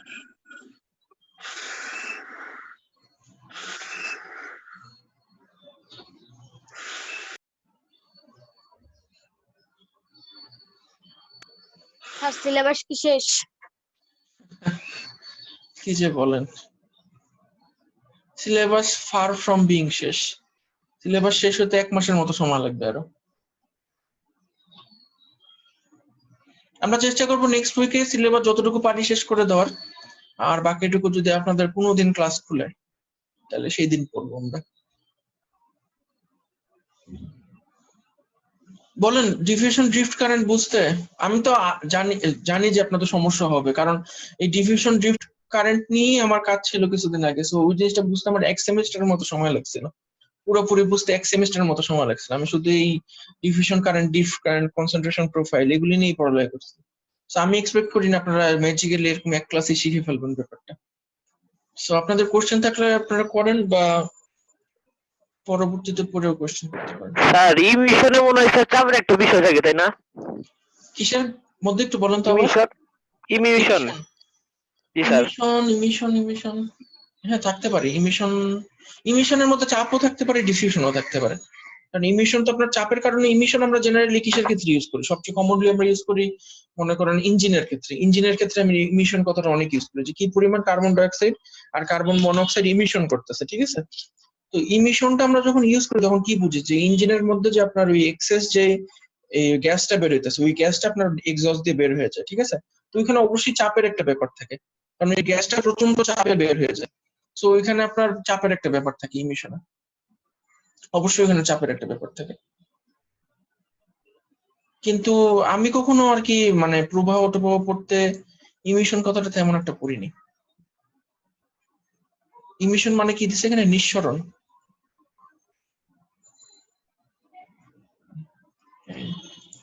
আচ্ছা, সো আমি ধরে নিতেছি আপনাদের আপাতত ডিফিউশন আর ড্রিফটের মধ্যে তেমন একটা সমস্যা নাই। সো আমি যদি আপনাদেরকে বলি যে সেমিকন্ডাক্টরের ভিতরে কি কি কারেন্ট প্রবাহিত হয়, সেই কারেন্ট গুলোকে ক্যারেক্টারাইজ করো, তাহলে আপনারা সুন্দর করে লিখতে পারবেন না, ক্লাসিফাই করতে পারবেন না কারেন্টটাকে? ঠিক আছে, কারেন্ট আপনারা তখন লিখবেন যে দুই ধরনের কারেন্ট প্রবাহিত হয়, একটা লেগে ডিফিউশন, একটা লেগে ড্রিফট। ঠিক আছে, ডিফিউশন আর ড্রিফট কারেন্টের সংজ্ঞাটা আপনারা লিখবেন। ঠিক আছে, আরেকটা জিনিস আপনাদের পরীক্ষার জন্য কি জানা লাগবে দেখবেন, পরীক্ষার জন্য আপনাদের আরেকটা জিনিস পড়া লাগবে, যে এই যে একটা পিএন জাংশন যে আছে, একটা পিএন জাংশন মানে কি? পিএন জাংশন মানে হলো কি ডায়োড, তাই না? পিএন জাংশন মানে হলো কি ডায়োড। সো এই ডায়োডে আপনার বিভিন্ন ধরনের বায়াসে এই ডায়োডটা কিভাবে কাজ করে বা কিভাবে মানে আচরণ করে, সেই জিনিসটা আপনাদেরকে শিখতে হবে। ঠিক আছে, সেই জিনিসটা শেখার জন্য আপনাদেরকে কি কি শিখা লাগবে দেখেন, আপনাদেরকে শিখা লাগবে হলে গিয়ে ডায়োডের টোটাল 3টে স্টেট আছে। একটা স্টেট আছে হলে ওপেন সার্কিট অবস্থায়, ডায়োডটাকে আপনি কোনো কিছুর সঙ্গে কানেক্ট করেন নাই, একেবারে কোনো কিছুর সঙ্গে কানেক্ট করেন নাই। ঠিক আছে, একেবারে যদি কোনো কিছুর সঙ্গে কানেক্ট না করেন ডায়োডকে, আপনি কি এক্সপেক্ট করবেন? ডায়োডের দুই পাশে যদি একটা ভোল্ট কারেন্ট মিটার ধরেন, তাহলে দেখবেন যে ডায়োডের মধ্যে কি পরিমাণ কারেন্ট প্রবাহিত হইতেছে, আমাকে বলতে পারবেন? জিরো কারেন্ট না স্যার? এক্স্যাক্টলি, জিরো কারেন্ট প্রবাহিত হচ্ছে। কিন্তু আমি যদি এখন আপনারা কোশ্চেন করি যে একটা ডায়োডের মধ্যে তো আপনার ড্রিফট কারেন্টও আছে, আবার ডিফিউশন কারেন্টও আছে, যখন আপনি কোনো কিছু অ্যাপ্লাইও না করছেন তারপরও তো ওটার মধ্যে ডিফিউশন কারেন্ট আছে আর ড্রিফট কারেন্ট আছে, তাই না? ডিফিউশন কারেন্ট কেন আছে এটা তো আপনারা বুঝতে পারতেছেন, কারণ ডিফিউজ কনস্ট্যান্টলি ওরা ডিফিউজ হওয়ার চেষ্টা করবে। ঠিক আছে, ডিফিউজ হওয়ার চেষ্টা করলে একটা সবসময় একটা ডিফিউশন কারেন্ট থাকবে, তাই না? ডিফিউশন তো একটা ন্যাচারাল ফোর্স, এটার জন্য তার কোনো ভোল্টেজের দরকার হয় না। ড্রিফট কারেন্ট কেন থাকবে এটা একটু বলতে পারেন আমাকে? ড্রিফট কারেন্টটা কেন থাকবে? ড্রিফট কারেন্ট তো আমরা দেখলাম যে ড্রিফট কারেন্টের জন্য একটা ইলেকট্রিক ফিল্ডের দরকার হয়, তাই না? কিন্তু ভোল্টেজ না থাকলে বলেন কেন থাকবে? স্যার ড্রিফট কারেন্ট জানি কোনটা স্যার? ড্রিফট কারেন্ট হলে কি আমরা যখন কোন একটা ডায়োড বা কোন একটা সেমিকন্ডাক্টরের মধ্যে যখন একটা ইলেকট্রিক ফিল্ড অ্যাপ্লাই করি, তখন যে চার্জ ক্যারিয়ার গুলো আছে ওই চার্জ ক্যারিয়ার গুলো ছোটাছুটি করা শুরু করে। পজিটিভ হলে ওই ইলেকট্রিক ফিল্ডের দিকে যায়, আর নেগেটিভ হলে ইলেকট্রিক ফিল্ডের উল্টো দিকে যায়। স্বাভাবিক, যখন ভোল্টেজ সোর্স অ্যাপ্লাই করবেন দৌড়াদৌড়ি তো করবে। কিন্তু আপনি যখন কোনো ভোল্টেজ সোর্স অ্যাপ্লাই না করবেন, পুরো ডায়োডটা ওপেন অবস্থায় আছে, তখন একটা ড্রিফট কারেন্ট থাকে। কেন থাকে? কারণ স্যার ড্রিফট কারেন্ট, আমি জানি আপনারা চেষ্টা করলে পারবেন, কিন্তু আমি বলে দিতেছি কেন থাকবে। আমরা কালকে ডিপ্লিশন রিজন কাকে বলে এটা দেখছিলাম না, যে আপনার পিএন জাংশন আমরা যখন বানাই তখন পিএন জাংশনের যে পি পার্ট আছে, এই পি পার্ট থেকে হোল গুলো এন পার্টে চলে যাওয়ার চেষ্টা করে ডিফিউশন করে, আর এন পার্টের যে ইলেকট্রন গুলো আছে ওগুলোর পি পার্টে চলে আসার চেষ্টা করে ডিফিউশনের কারণে। ঠিক আছে, তো ডিফিউশনের কারণে এরা যখন এখানে আর এরা যখন এখানে চলে আসে, তখন কি হয়? এখানে একটা ফিক্সড চার্জ লেয়ার তৈরি হয়, একটা হলো কি নেগেটিভ চার্জ লেয়ার, একটা হলো কি পজিটিভ চার্জ লেয়ার। ঠিক আছে স্যার চার্জ এক্সচেঞ্জ হয়। হ্যাঁ হ্যাঁ হ্যাঁ, তাহলে এই রিজিয়নটাকে আমরা কি বলি? ডিপ্লিশন রিজিয়ন, তাই না? সো এই ডিপ্লিশন রিজিয়নে আপনার যখন এক সাইডে এরকম পজিটিভ চার্জ থাকবে, এক সাইডে নেগেটিভ চার্জ থাকবে, তাহলে এই যে জাংশনটা তৈরি হইলো, এই জাংশনে পজিটিভ থেকে নেগেটিভের দিকে ছোট্ট একটা ইলেকট্রিক ফিল্ড থাকবে না? জাংশনটা ভেঙে যাবে না? না, জাংশনটা তো আসলে আপনার এরকম মানে রিয়েল লাইফে আপনি যদি ছোট হয়ে আসলে যাবে। জাংশনটা যদি দেখেন, তাহলে জাংশনটা তো আপনার এরকম এরকম বর্ডার না, এটা জাস্ট একটা মানে মিক্সড একটা এরিয়া, ঠিক আছে? একটা মিক্সড একটা এরিয়া, এরকম তো একটা শার্প বর্ডার এখানে নেই, সো এখানে ভেঙে যাওয়ার প্রশ্নই আসতো না কোনো। এখানে জাস্ট চার্জের যে গ্যাস বা চার্জের যে আপনার এই মলিকুল গুলো, এই মলিকুল গুলো নিজেদেরকে এক সাইডে বেশি এক সাইডে কম এইভাবে ডিস্ট্রিবিউট করে রাখে, বুঝতে পারছেন? তো এখানে আসলে ব্যারিয়ার ভেঙে যাওয়ার কোনো মানে আসবে না, কোশ্চেন আসবে না। তো এক সাইডে এরকম ফিক্স পজিটিভ চার্জ আর এক সাইডে ফিক্স নেগেটিভ চার্জ হয়ে যাবে, তাহলে কি হবে? পজিটিভ থেকে নেগেটিভের দিকে একটা ইলেকট্রিক ফিল্ড যাবে, তাই না? তাহলে পজিটিভ থেকে নেগেটিভের দিকে যদি একটা ইলেকট্রিক ফিল্ড যায়, অবশ্যই এটার কারণে একটা ড্রিফট কারেন্ট ইনভলভ থাকবে, নাকি? জি স্যার। যেহেতু ইলেকট্রিক ফিল্ড আছে, অবশ্যই একটা ড্রিফট কারেন্ট থাকবে। এখন তাহলে আপনি রনি যে একটু আগে বললেন যে কোনো ভোল্টেজ সোর্স যখন আমি অ্যাপ্লাই করব না, ভোল্টেজ যখন লাগাবো না, তখন আমি ডিফিউশন কারেন্ট পাবো, ঠিক আছে, আবার ড্রিফট কারেন্টও পাবো, ঠিক আছে? ওটার এগেইনস্টে একটা ড্রিফট কারেন্ট পাবো। ড্রিফট কারেন্ট পাবো। তাহলে আমার কোশ্চেন হলো কি, তাহলে আপনি এমিটার লাগিয়ে কেন কারেন্ট পাবেন না?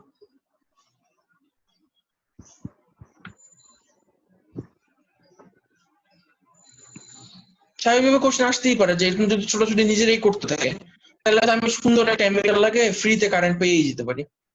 কোনো কিছু অ্যাপ্লাই করতেছে না, ফ্রিতে কারেন্ট পাইতেছে, কিন্তু কেন পাচ্ছি না? কারণ ইকুইলিব্রিয়াম অবস্থায় আপনার ড্রিফট কারেন্ট, ইকুইলিব্রিয়াম অবস্থায় ড্রিফট কারেন্টটা আপনার সবসময় ডিফিউশন কারেন্টের সমান হয়।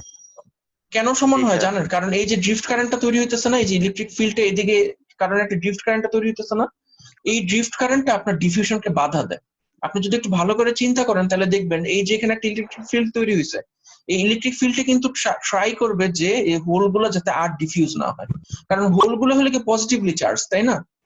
হোলগুলো হলে কি পজিটিভলি চার্জ, পজিটিভলি চার্জ কি কখনো আপনার এই ইলেকট্রিক ফিল্ডের উল্টা দিকে যাওয়ার চেষ্টা করবে?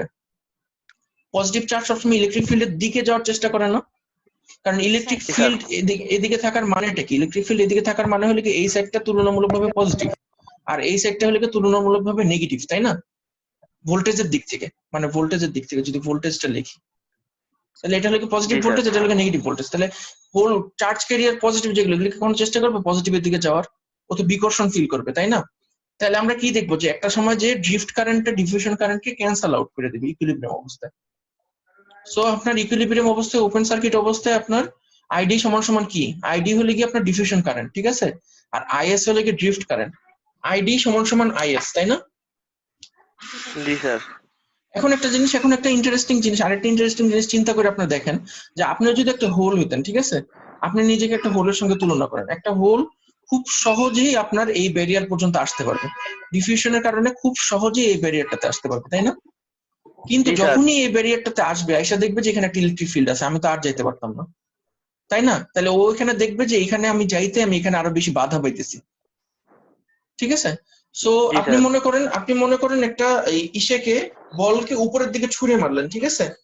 বলটা যখন আপনি উপরের দিকে ছুঁড়ে মারবেন, বলটা কিন্তু কিছুটা দূরত্ব অনেক বেশি গতিতে যাবে, যাওয়ার পরে উপরে যাওয়ার পরে কিন্তু একটা জায়গায় যে আপনার ভেলোসিটিটা আস্তে আস্তে কমে যাবে এবং একটা পর্যায়ে যে ভেলোসিটিটা শূন্য হয়ে যাবে, শূন্য হয়ে যে বলটা কিন্তু নিচের দিকে গড়ায় পড়বে, তাই না?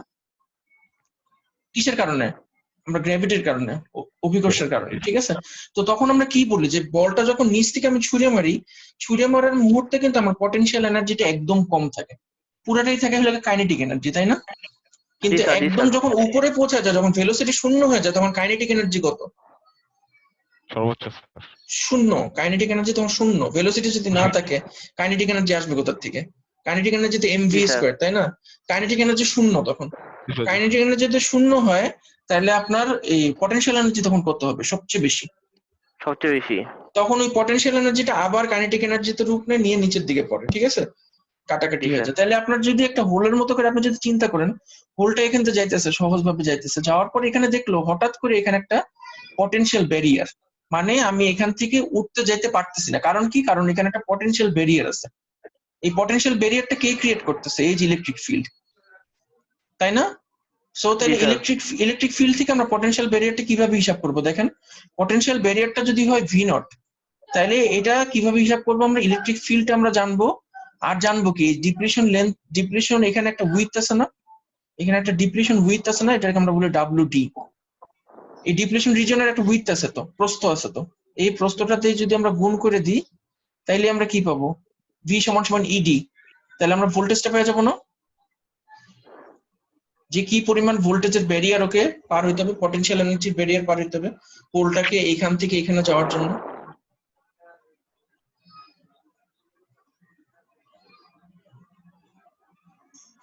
কারো কোশ্চেন থাকলে করেন।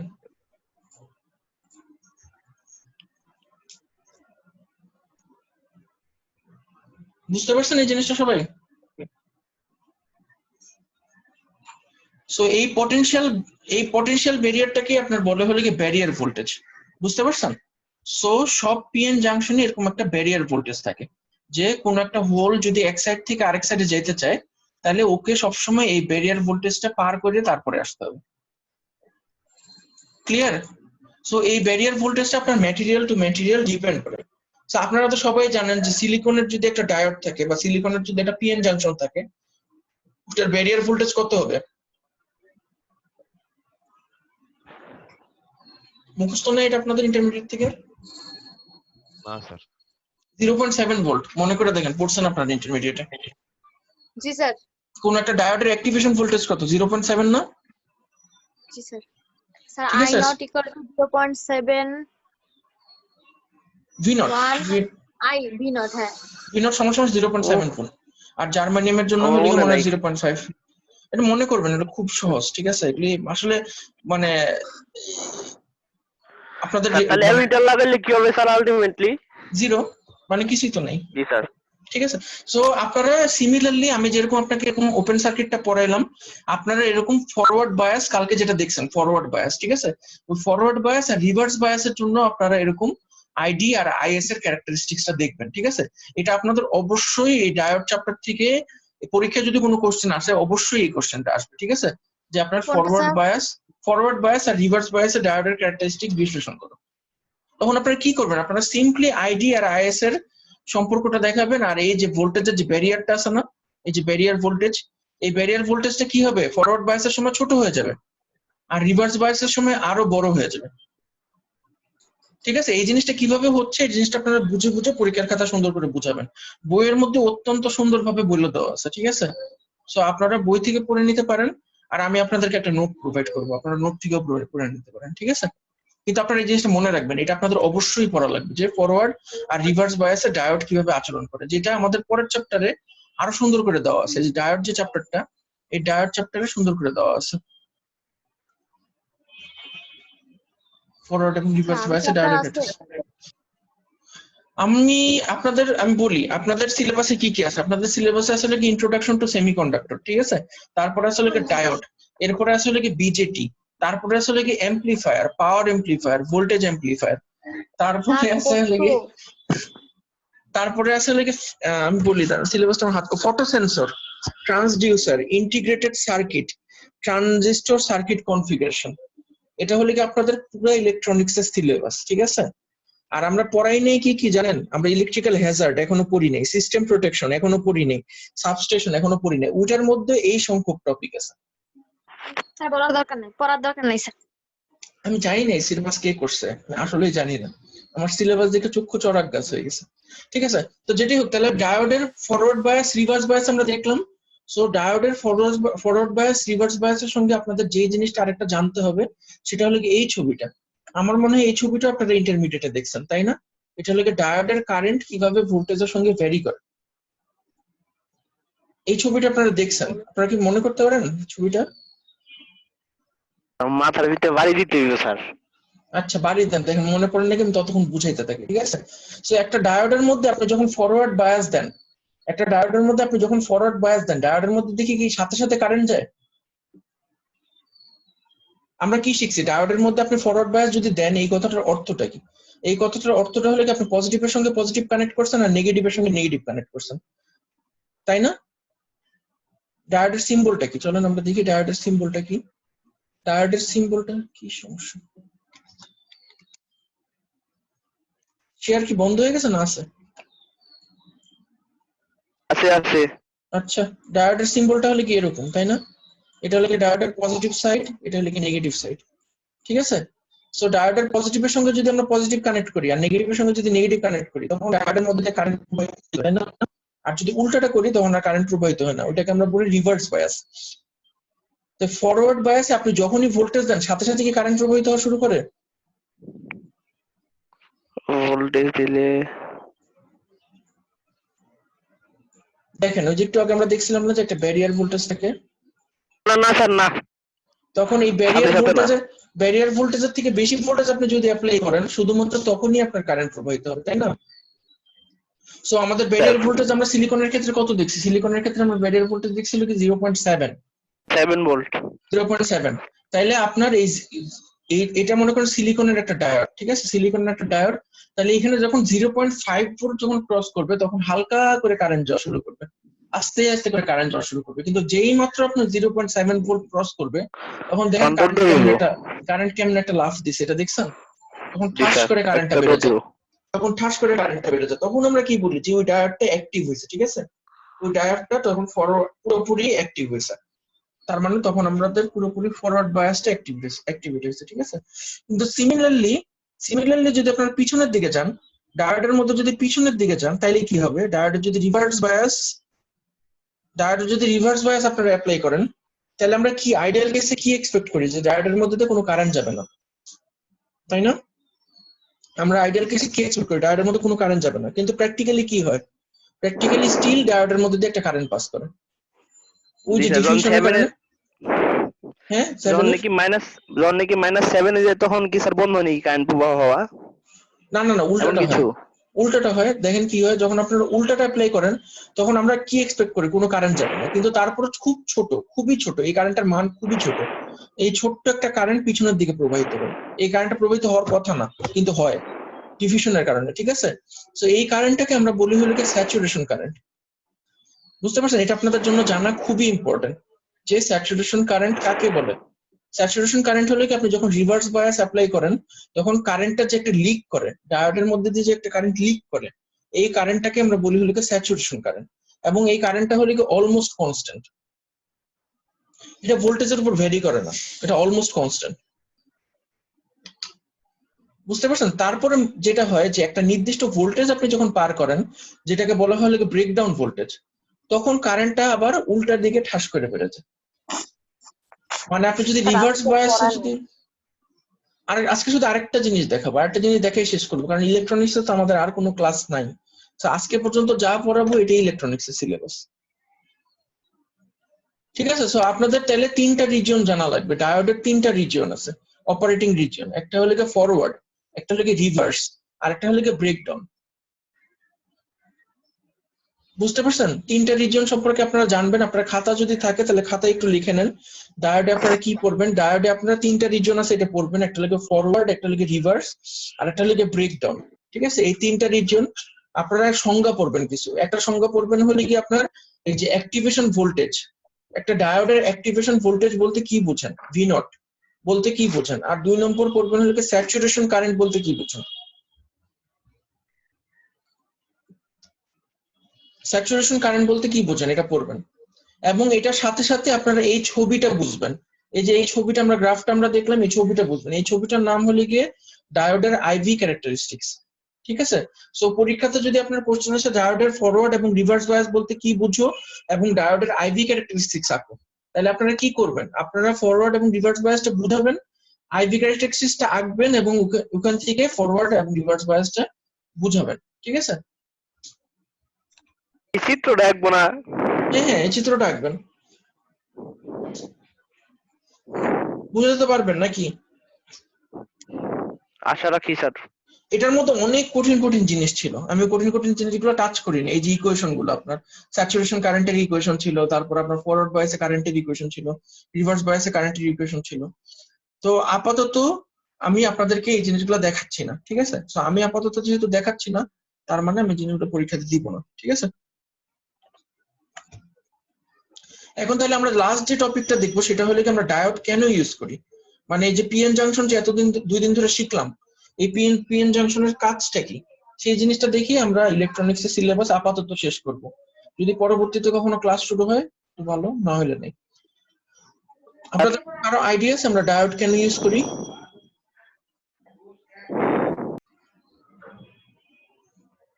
ডোপিং এর জন্য। আরে কি বলতেছেন আপনি? আমি ভুলে যাবো তো, যা পড়ছি আমি ভুলে যাব। ডায়োড তো ডোপিং করে তৈরি করা হয়, ডায়োড কেন ডোপিং এর জন্য ইউজ করা হবে? ডায়োড কি কাজে ইউজ করি আমরা? আচ্ছা আমি বলি ডায়োড কি কাজে ইউজ করি। সো আপনারা মনে করেন আপনাদের মোবাইলের যে চার্জারটা আছে, এই মোবাইলের চার্জারটা তো আপনার এসি আউটলেটে লাগান, তাই না? আপনাদের সকেটের মধ্যে যে এসি সিগন্যালটা আসতেছে, এই এসি স্যার। সিগন্যালের মধ্যে তো আপনার এইটা চার্জারটা লাগান। কিন্তু আপনার ব্যাটারি যে ভিতরে চার্জ হইতেছে, এই ব্যাটারিটি কি আপনার এসি সাপ্লাই করে নাকি ডিসি সাপ্লাই করে? ব্যাটারি স্যার, ব্যাটারি তো হ্যাঁ? এসি। কি বলতেছেন? Battery battery DC sir, DC DC DC DC battery DC তো ডাইরেক্ট কারেন্ট, তাই না? তাহলে আপনার মাথায় কখনো এই জিনিসটা কোশ্চেন আসে নাই যে আমি এসি দিয়ে কিভাবে ডিসি কে চার্জ করতেছি? একটা এসি কারেন্ট দিয়ে তো আপনি একটা ডিসি সোর্স কে চার্জ করতে পারবেন না, তাই না? একটা ডিসি সোর্স কে চার্জ করার জন্য আপনার সবসময় একটা ডিসি সোর্স লাগবে। তাহলে এখন আমরা যে আউটলেট থেকে যে সিগন্যালটা পাইতেছি, এটা ক্লিয়ারলি এটা একটা এসি সিগন্যাল। তাহলে আমাদের এমন কিছু একটা লাগবে যে এটা দিয়ে আমরা এসি সিগন্যালটাকে ডিসি সিগন্যাল বানাইতে পারবো, ঠিক আছে? তো সেইটার জন্য আমরা ইউজ করি হলো কি ডায়োড। কিভাবে করি তাহলে চলেন দেখি। সো ডায়োডের আমরা এই দুইটা জিনিস আজকে দেখবো। একটা হলো কি আমরা হাফ ওয়েভ রেকটিফায়ার দেখবো, আপনারা খাতায় লিখে রাখতে পারেন। আমরা একটা দেখবো হলো কি হাফ ওয়েভ রেকটিফায়ার, আরেকটা দেখবো হলো কি আমরা half wave rectifier with capacitor. ঠিক আছে, আমরা একটা দেখবো হলো হাফ ওয়েভ রেকটিফায়ার, আর একটা দেখবো half wave rectifier with capacitor. ঠিক আছে, তাহলে হাফ ওয়েভ রেকটিফায়ারটা দেখতে হলে কি এরকম। এই সার্কিটটা কি দেখতে পারতেছেন আপনারা? দেখছেন এখানে হলো একটা এসি ভোল্টেজ সোর্স আছে, ঠিক আছে? এখানে একটা এসি ভোল্টেজ সোর্স আছে। এই এসি ভোল্টেজ সোর্সের সঙ্গে আপনারা একটা ডায়োড সিরিজে লাগাই দিছেন, আর এখানে একটা রেজিস্টর আছে। তাহলে আমরা যখন এইখানে এসিটা থেকে এখানে সাপ্লাই দিতেছি, সো এইখান থেকে যদি আমরা আউটপুটটা দেখি, এই রেজিস্টরের অ্যাক্রসে যদি আউটপুটটা দেখি, তাহলে আমরা আউটপুটটা কেমন দেখবো চলেন দেখি। তাহলে এসি সিগন্যালটা হলে কি এরকম, তাই না? এটা তো আমরা এতদিন ধরে দেখে আসতেছি, এসি সিগন্যালটা এরকম যে এখানে একবার পজিটিভে যায়, একবার নেগেটিভে যায়, একবার পজিটিভে যায়, একবার নেগেটিভে যায়। তাইলে এই সিগন্যালটা যখন এই ডায়োডের মধ্যে যাওয়ার চেষ্টা করবে, তখন বলেন তো কোন কোন পার্ট যেতে পারবে? Positive part sir. শুধু পজিটিভ পার্টটা যেতে পারবে, কারণ শুধু পজিটিভ ফরওয়ার্ড বায়াসে যখন থাকবে শুধুমাত্র তখনই তো ডায়োডটা কাজ করবে, তাই না? তাইলে তখন আমরা শুধুমাত্র পজিটিভ হাফ সাইকেল গুলো দেখতে পারবো, ঠিক আছে? কিন্তু স্যার আমরা যদি নেগেটিভ হাফ সাইকেল নিতে যাই স্যার, তাইলে যদি নেগেটিভ হাফ সাইকেল নিতে চান তাহলে আপনি ডায়োডটা উল্টাই দিবেন। নিচে লাগাবো স্যার? উল্টাই দিবেন, মানে এই যে এই নেগেটিভটা এই সাইডে দিবেন আর পজিটিভটা উল্টে দিবেন। জি স্যার। তাহলে একটা ইন্টারেস্ট, আপনি কিন্তু ভালো একটা কোশ্চেন করছেন, ঠিক আছে? তার মানে কি? তার মানে আপনি যদি একটা ডায়োড রে এইভাবে একটা ডায়োড লাগাইছেন, ঠিক আছে? এটার সঙ্গে যদি এইভাবে একটা ডায়োড লাগান, এইভাবে প্যারালাল করে যদি আরেকটা ডায়োড লাগান, তাহলে কি হবে বলতে পারেন? তাহলে তো স্যার কোনো সিগন্যাল হইব না, সোজা যাইবো। মানে কি চিন্তা করে বলেন। তাহলে পজিটিভ হাফ সাইকেলটা এইভাবে যাবে, এই ডায়োড পজিটিভ হাফ সাইকেলের সময় এই ডায়োডটা ফরওয়ার্ডে থাকবে, পজিটিভ হাফ সাইকেল এই ডায়োডটা ফরওয়ার্ডে থাকবে, তাই না? যখন পজিটিভ হাফ সাইকেলের সময় এই ডায়োডটা অ্যাক্টিভ হবে না? জি স্যার। আবার নেগেটিভ হাফ সাইকেল এটা অ্যাক্টিভ হবে না? জি স্যার। তার মানে দুইটা সিগন্যালই পাওয়া যাবে। তাহলে দুইটা সিগন্যালই পাওয়া যাবে, তখন বুঝতে পারছেন? কিন্তু আপনার কাজের কাজ কিছুই হবে না, কারণ যে এসি সিগন্যাল যেটা ছিল ওই যে সিগন্যালটা দেখতে একই জিনিসই হবে, ঠিক আছে? কিন্তু আমার উদ্দেশ্য কি? আমার উদ্দেশ্য হলো আমি এসি থেকে ডিসি তে কনভার্ট করব, ঠিক আছে? এখন ডিসি কি? ডিসি হলো কি শুধু পজিটিভে থাকে, তাই না? একটা থাকে জিরো আর একটা থাকে শুধু পজিটিভ। তাহলে আমরা শুধু ফার্স্টে নিব শুধু পজিটিভটা, শুধু পজিটিভ হাফ সাইকেলটা নিব আমরা, ঠিক আছে? তাহলে আমরা পজিটিভ হাফ সাইকেলটা নিলাম, শুধু পজিটিভ হাফ সাইকেলটা নিলাম। এখন আমরা দেখবো যে এই পজিটিভ হাফ সাইকেলটারে আমরা কিভাবে ডিসি তে কনভার্ট করব, এই জিনিসটা আমরা দেখবো। পজিটিভ হাফ সাইকেলকে কিভাবে আমরা ডিসি তে কনভার্ট করব, এই জিনিসটা আমরা দেখবো। এখন মনে করেন এখনো হয় নাই, এখন মনে করেন এখানে আপনি একটা ক্যাপাসিটর লাগাইছেন, ঠিক আছে? রেজিস্টরের সঙ্গে আপনি একটা ক্যাপাসিটর লাগাইছেন। এখন আপনি যদি এখানে ভোল্টেজটা মাপেন তাইলে কি হবে দেখেন। তাইলে যেটা হবে যে আপনার পজিটিভ হাফ সাইকেলেতে এইভাবে ছিল, সিগন্যালটা একটু আগে শুধু এরকম ছিল না, এরকম করে শুধু পজিটিভ হাফ সাইকেল গুলো পাইতেছিলেন না আপনি? জি স্যার, জি স্যার। তাইলে এখন দেখেন পজিটিভ হাফ সাইকেলে যখন এই পর্যন্ত যখন আসবে তখন কি হবে, ক্যাপাসিটরটা পুরোপুরি চার্জ হবে, তাই না? জি স্যার। আবার আপনি যখন এখানে ভোল্টেজ মাপবেন, তখন যখন সিগন্যালটা যখন আস্তে আস্তে নিচের দিকে যেতে থাকবে, ক্যাপাসিটর তখন কি করবে বলেন? ভোল্টেজ ডিক্রিজ করবে। ভোল্টেজ ডিসচার্জ করবে, তাই না? ডিসচার্জ, জি ভোল্টেজ স্যার, ডিসচার্জ ডিসচার্জ। করলে তখন কি করবে, ও ভোল্টেজের লেভেলটা ধরে রাখার চেষ্টা করবে না? আপনি যখন ভোল্টেজটা মাপবেন দেখবেন যে ভোল্টেজটা মোটামুটি এক জায়গাতেই আছে। জি স্যার। তারপরে আবার কি হবে, বাড়তেছে, আবার কমতেছে। আবার চার্জ হবে, ঠিক আছে, আবার চার্জ হবে, এই সাইকেলে কিন্তু আবার চার্জ হবে ক্যাপাসিটরটা, তারপরে কি হবে, আবার ডিসচার্জ হবে। তাহলে ভোল্টেজটা ক্যাপাসিটরটা কখনোই কমতে দিবেন, তাই না? ক্যাপাসিটর চাপে জি সবসময় স্যার। ভোল্টেজটা ধরে রাখতে। তাহলে এই যে সিগন্যালটা পাইলেন, তাহলে সিগন্যালটা আলটিমেটলি দেখতে কিরকম হবে? সিগন্যালটা আলটিমেটলি দেখতে হবে হলে কি আপনার এরকম, তাই না? কিছুটা দেখতে হবে এরকম। তাহলে এই সিগন্যালটি কি অলমোস্ট ডিসির কাছাকাছি না? জি স্যার। এই সিগন্যালটাকে আপনি যদি আবার এরকম আরেকটা ক্যাপাসিটরের নেটওয়ার্ক দিয়ে পাস করেন, তাহলে দেখবেন যে এই সিগন্যালটা অলমোস্ট ডিসি লাইক হয়ে গেছে।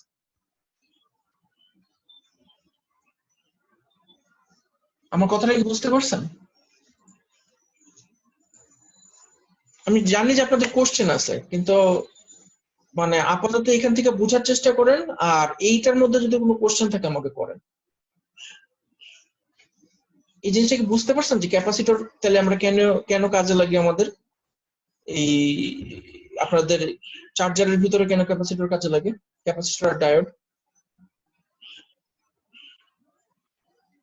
সোজা কথা হলে কি, এসি থেকে যখন আমরা ডিসি তে কনভার্ট করতে চাই, তাহলে আমাদের সবসময় এরকম ডায়োড আর ক্যাপাসিটর লাগে, ঠিক আছে? সো ডায়োডটা কি করে, ডায়োডটা হলে কি আপনার সিগন্যালের শুধু পজিটিভ পার্টটাকে ফিল্টার করে, পজিটিভ পার্টটাকে ফিল্টার করে একটা ক্যাপাসিটরের মাধ্যমে ওটাকে ডিসি তে কনভার্ট করে।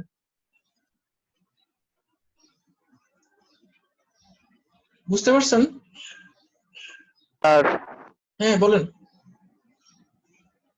জি স্যার, বুঝতে পারছি ক্যাপাসিটর ডায়োড। আচ্ছা, এই ডায়োডটাকে আমরা যখন এইভাবে ইউজ করি, তখন এই ডায়োডটাকে আমরা কি বলি জানেন? এই সার্কিটটাকে আমরা তখন বলি রেকটিফায়ার, ঠিক আছে? ও কারেন্টকে রেকটিফাই করে। রেকটিফাই মানে কি? রেকটিফাই মানে সংশোধন করা। বুঝতে পারছেন? সো এটাকে আমরা বলি হলে কি হাফ ব্রিজ রেকটিফায়ার, এটাকে আমরা বলি হাফ ব্রিজ রেকটিফায়ার। যখন শুধু এই ডায়োডটা ইউজ করবেন, যে একটু আগে আমি দেখাইলাম, শুধু ডায়োডটা ইউজ করে আমরা হাফ সাইকেলটাকে ফিল্টার করি, এটাকে আমরা বলি হলে গিয়ে হাফ ওয়েভ রেকটিফায়ার, ঠিক আছে? হাফ ওয়েভ বা হাফ সাইকেল যেটাই বলেন, হাফ ওয়েভ রেকটিফায়ার, ঠিক আছে? হাফ ওয়েভ রেকটিফায়ারটা কেন বলি, কারণ এটা পুরো সাইন ওয়েভ থেকে শুধু অর্ধেকটা নেয়, আর বাকি অর্ধেকটা আমার লস হয়। বুঝতে পারছেন? সো এরকম সিমিলারলি ফুল ওয়েভ রেকটিফায়ার আছে, যেটা আমরা পড়াবো না, সো আপনাদের পরীক্ষাতেও আসবে না। সো ফুল ওয়েভ রেকটিফায়ার কি করে, দুইটা সাইকেল কি ইউজ করে, ওটা বেশি কঠিন, ওটা পড়ার দরকার নেই। আমরা শুধু হাফ ওয়েভ রেকটিফায়ার করবো আর দেখবো যে হাফ ওয়েভ রেকটিফায়ার দিয়ে কিভাবে আমরা একটা এসি টু ডিসি কনভার্টার বানাইতে পারি। এটা জি আপনারা লিখে স্যার। রাখেন। তাহলে আমরা আজকে শিখলাম হলো হাফ ওয়েভ রেকটিফায়ার কাকে বলে, এবং হাফ ওয়েভ রেকটিফায়ার থেকে কিভাবে আমরা একটা এসি টু ডিসি কনভার্টার বানাইতে পারি। সো এখানে আপনাদের ইলেকট্রনিক্স এর সিলেবাস শেষ। আমি আপনাদেরকে যে বইটা থেকে ইলেকট্রনিক্স পড়ালাম, এই বইয়ের চ্যাপ্টার গুলো আলাদা করে কাট করে আপনাদের গুগল ক্লাসরুমে আজকে আপলোড করে দিব, আর ভিডিওগুলো আপলোড করে দিব। সো আপনারা রিভিউ করে নেক্সট উইকের আগেই আমাকে জানাবেন, ঠিক আছে? নেক্সট উইকের পরে আমাদের আর কোনো ক্লাস নেই। একটু স্যার ভালো করে দিন স্যার, মানে শর্টকাট করে যাতে আমাদের সুবিধা হয়। হ্যাঁ, এর থেকে শর্টকাট তো আমি আসলে আর করতে পারতাম না। আপনাদের যে সিলেবাস, আমার আসলে নিজের লজ্জা লাগতেছে যে আমি এই সিলেবাসের ধারে কাছেও কমপ্লিট করতে পারতেছি না। স্যার এই সিলেবাসটা বাংলাদেশে কি স্যার? আমার এটা খুবই জানার ইচ্ছা, কারণ আমি আপনাদেরকে দুইটা ছবি দেখে হোয়াটসঅ্যাপে শেয়ার করতে পারি, ঠিক আছে? আপনারা তো জানেন যে আপনাদের দুইটা সেকশন আছে, একটা হলো কি ইভিনিং, একটা হলো ডে, তাই না? এটা তো মনে হয় জি আপনারা স্যার। জানেন। সো ইভিনিং এর সিলেবাসটা হলে কি আপনার জাস্ট ডিসি যতটুকু আমরা পড়ছি আর এসি আমরা যতটুকু পড়ছি, প্লাস আপনাদেরকে আজকে যেটা পড়াইলাম এটার সাথে অল্প কিছু টপিক, এই বিজিটি আর মসফেট, ঠিক আছে? এটাই ওদের সিলেবাস শেষ। সেইখানে আপনাদের সিলেবাস কিভাবে 4 গুণ হইলো, এই জিনিসটা আমি ঠিক কুলে উঠতে পারতেছি না, বুঝে কুলে উঠতে পারতেছি না। স্যার এটা কি স্যার, মানে দেখা গেল, মানে এটা কি মানে কারেকশন করে নাই? আপনি কি কনফার্ম স্যার এটা আমাদের সিলেবাস এত বড়? আপনাদের ডিপার্টমেন্ট থেকে আমাকে সিলেবাস দেওয়া হয়েছে হার্ড কপি, তো এইটাতে আমি বলার কে কোনো কিছু? বলদ গুলা এটি আমাকে পড়ে এত কিছু লাভ আছে না, আমার বলেন মনে তো হয় স্যার। না লাভ আছে। আচ্ছা যাই হোক, আমি আপনাদের মাহবুব স্যারের সঙ্গে একটু কথা বলবো না, ঠিক আছে? দেখি উনি কি বলে। জি স্যার, উনি একটা কিছু বলতে পারবে। উনি ভাইঙ্গা ছেড়ে বললেন স্যার যে এরকম এরকম ঘটনা, এটা সিলেবাস না, হুম। এটা ভারত বাংলাদেশের চুক্তিপত্র। আমি এই সিলেবাসটার ছবি তুলে আপনাদেরকে আপলোড করে দিব, ঠিক আছে, যাতে আপনাদের কাছে একটা রেফারেন্স থাকবে। জি স্যার। ঠিক আছে, তাহলে আপনারা অ্যাটেন্ডেন্স দেন, আমরা চাইলে মিটিংটা এখানে শেষ করতে পারি। স্যার আমাদের এক্সামটা কবে হতে পারে? ও আপনার ক্লাসমেটদেরকে জিজ্ঞেস করেন। বলেন রনি, বলে দেন কবে হবে এক্সাম। ভাই আমাদের এক্সামের সম্ভাব্য তারিখ ছিল হচ্ছে সামনের মাসের 15 তারিখে। যদি 30 তারিখ থেকে ক্লাস শুরু হয়, এটা কন্ডিশন আছে। যদি 30 তারিখ থেকে ক্লাস শুরু হয় তাইলে সামনের মাসের 15 তারিখে পরীক্ষা। আর যদি 30 তারিখ থেকে ক্লাস শুরু না হয় তাহলে কোনোভাবেই 15 তারিখে পরীক্ষা হবে না, হয়তো এটা ঈদের পরে হইতে পারে। ঈদের পর তো 30 তারিখই। আচ্ছা 5 তারিখ পর্যন্ত তো ভাই বন্ধই দিল, তাহলে তো 30 তারিখ ক্লাস হচ্ছে না। না তাহলে না না, এই 5 ঈদের তারিখ পরে তো কথাই বলতেছে রনি। 5 তারিখ তো সামনের মাসের। সামনের মাসে, হ্যাঁ, তাহলে তো 30 তারিখ সামনের ক্লাস মাসে রনি যেটা বলতেছে, সামনের মাসে 30 তারিখ থেকে ক্লাস শুরু হইতে হবে। সামনের মাসে 30 তারিখ থেকে ক্লাস শুরু হইতে মানে হবে, সেটা ঈদের তো না স্যার, এই মাসের না 30 ঈদের তারিখ পর, স্যার। ঈদের পর না না না, এই মাসে 30 তারিখ পর্যন্ত তো আপনার সেমিস্টার মানে অনলাইন ক্লাস শেষ করেই দিছে, আর 5 তারিখ পর্যন্ত তো সরকারি ছুটি। না স্যার, মাহবুব স্যার যেটা বলছিল সেটা বলছিল যে এই মাসের 30 তারিখ পর্যন্ত অনলাইন ক্লাস হবে আর ক্লাস হবে না। যদি হ্যাঁ, 1 হ্যাঁ। তারিখ থেকে ভার্সিটি ওপেন হয়, পরিস্থিতি ঠিক হয়, না না তাহলে না না না, না, এটা রোজার আপনার মধ্যে হবে না, ঈদের আপনি পরের ভুল কথা শুনছেন। ঈদের পর, রোজার, ঈদের হ্যাঁ, পর রোজার রনি, মধ্যে ঈদের ক্লাস পর হবে না। বলছে। আপনি ভুল শুনছেন। 30 মে পর্যন্ত। 30 জি মে স্যার, পর্যন্ত তাহলে এটা শিক্ষা প্রতিষ্ঠান ছুটি, ঠিক আছে? 30 মে পর্যন্ত শিক্ষা প্রতিষ্ঠান ছুটি, ও ঠিক আছে? সো জি আপনার স্যার। 30 তারিখের পরে ক্লাস শুরু হইতে হবে। 30 তারিখের পরে যদি ক্লাস শুরু হয়, শুধুমাত্র সেই ক্ষেত্রেই 15 তারিখ পরীক্ষা হবে। স্যার তাহলে তো আমাদের 30 তারিখ 30শে মে যদি হয় তাহলে স্যার 24-25 তারিখে তো ঈদ স্যার, তাহলে স্যার ঈদের পরে। হ্যাঁ, মানে ঈদের পরেই বেসিক্যালি পরীক্ষা। 1 তারিখ থেকে, 1 জুন থেকে ক্লাস শুরু হইতে হবে। ও আচ্ছা। 1 জুন থেকে, জি স্যার। 1 জুন থেকে ক্লাস হলে আপনারা 2 উইক ক্লাস করার সময় পাবেন, তারপরে পরীক্ষা তাহলে হবে। স্যার জুন মাসে 15 তারিখে পরীক্ষা হতে পারে স্যার, এরকম। এটা এখন কে বলতে পারে বলেন? যদি 1 তারিখ থেকে ক্লাস শুরু না হয় তাহলে? জি স্যার, বুঝতে পারছি স্যার, পরিস্থিতি ভালো হলে স্যার পরীক্ষা হবে। হ্যাঁ, হয়তো হবে। আর যদি নাইলে না হয়, তাহলে মিটিং এ যেটা ডিসিশন হয়েছে, ইউজিসির ঠিক সঙ্গে কথা বলে স্পেশাল পারমিশন এনে অনলাইনে ক্লাস টেস্ট বা অনলাইনে ভাইবা নিয়ে আপনাদের সেমিস্টার শেষ করা হবে। অনেক স্যার ইউনিভার্সিটি তো অলরেডি সেমিস্টার শেষ করে দিয়েছে। স্যার অনলাইনে যদি স্যার আমরা আমাদের পরীক্ষা ওই দিই যে স্যার, আইরিন আরে ম্যাম কথা কয়। একটা কথা বলছিলাম স্যার, সেটা বলবো স্যার? বলেন। বলছিল স্যার এই যে আমাদের এটা সেমিস্টার কোনোভাবে যদি শেষ করা যাইতো তাহলে নেক্সট সেমিস্টার কবে শুরু হবে সেটা মানে ঠিক এখনো হয়নি স্যার। সেটা বলছিল যে এটা সেমিস্টার শেষ করলে ভার্সিটির সেমিস্টার কবে শুরু হবে সেটা ডিসিশন নিবে পরে স্যার, এরকম জানাইছিল। সেমিস্টার তো তাহলে আপনার 20 তারিখ থেকে শুরু হবে। যদি 15 তারিখ পরীক্ষা হয়, তাহলে তো আপনার সেমিস্টার 20 তারিখ থেকেই শুরু করা যাবে। কিন্তু এখন সমস্যা হলো কি, অনেক কিছুর উপর ডিপেন্ড করতেছে, যে স্টুডেন্ট কতটুকু প্রি রেজিস্ট্রেশন করছে, কয়জন টাকা দিবে, এগুলো অনেক কিছুর উপর ডিপেন্ড করবে যে সেমিস্টার শুরু করবে নাকি করবে না। বুঝতে পারছেন আমার কথাটা?